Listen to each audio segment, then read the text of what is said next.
num ponto, Pondé, e todos sabemos aqui, vocês ainda mais, com mais profundidade do que eu, da importância da percepção que agentes políticos têm da realidade à volta deles, para a gente entender decisões que eles tomam.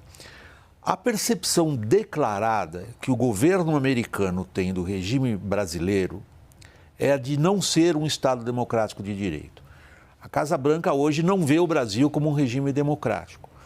Seja por quais forem os fatores que ela chegou a essa conclusão, ela chegou a essa conclusão. Ela afirma oficialmente, como política de Estado, nunca aconteceu isso antes, em 200 anos de relações, que o Brasil foi dominado por uma ditadura do judiciário que persegue os opositores do atual presidente e os impede de exercer atividade política. Daí a denúncia de violação de direitos humanos contra o Brasil num relatório importante do Departamento de Estado. Então, isso não é simplesmente uma postura, uma declaração política. É a base de uma conduta de um Estado em relação ao outro. Os americanos têm razão? Primeiro, eu diria que se a Kamala Harris tivesse levado a eleição, talvez, seguramente, a gente não estaria nessa situação. Talvez o Estado americano, o governo americano ocupando o Estado americano, provavelmente não teria esse tipo de percepção do que está acontecendo aqui. É claro que isso é um se, e na história não existe se. Mas, nesse sentido, eu acho que é um reparo metodológico importante para lembrar que existe um alinhamento, uma convergência de visões de mundo entre o grupo do Trump e o grupo do Bolsonaro.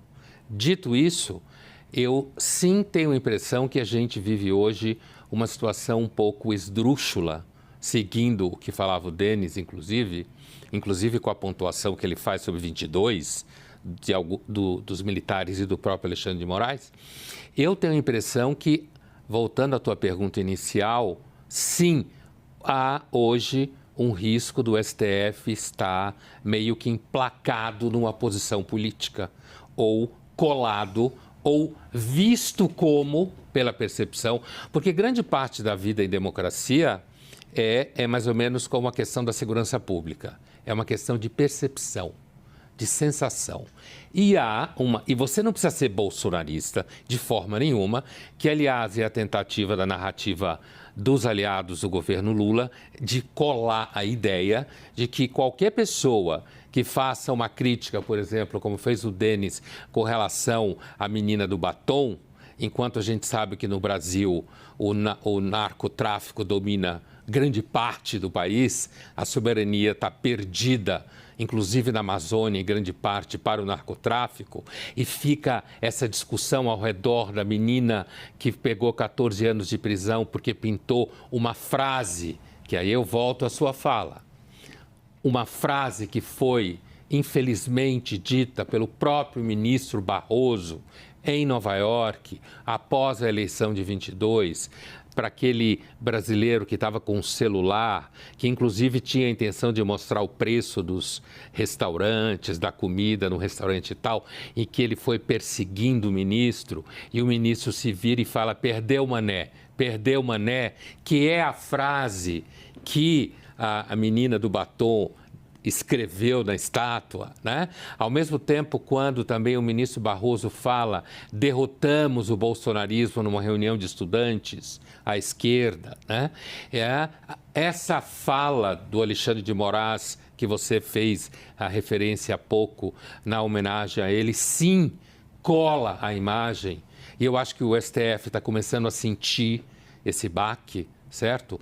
Cola-se sim a imagem de que o STF, ele de alguma forma, talvez sem perceber, ou talvez muito por conta dos exageros de procedimento do próprio ministro Alexandre de Moraes, como o Denis citava e muitos outros citam, especialistas e tal, acabou fazendo com que o STF ficasse parecendo um elemento no tabuleiro político, quando ele não deveria ter nenhuma associação com o tabuleiro político, né? Se a gente pensa, por exemplo, no Políbios, aquele grego que vivia em Roma, quer dizer, na visão dele, grosso modo, era justamente um juiz que podia representar o povo, porque ele era completamente imparcial. Ele não devia estar ligado nem à aristocracia, nem realeza, nem coisa nenhuma.